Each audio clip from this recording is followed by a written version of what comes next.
In the shadow of where Canada's residential school policy was born and enforced for over a century, a crowd gathered to remember.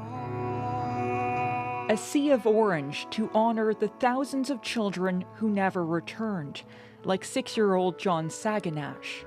There's a record of his burial, but there's no record, there's never any investigation to see what happened.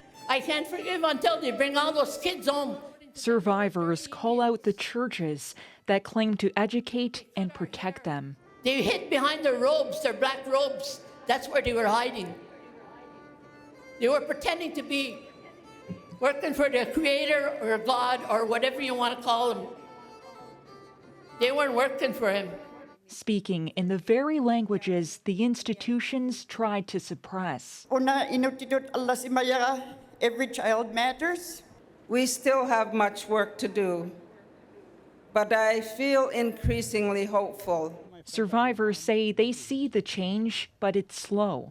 Still the institutions are still there that obstruct Native people from being a part of society. Only a handful of the calls to action from the Truth and Reconciliation Commission are fully implemented, and demands for increased stable funding to search for possible graves are growing. I think what people need to understand is the price we paid as children.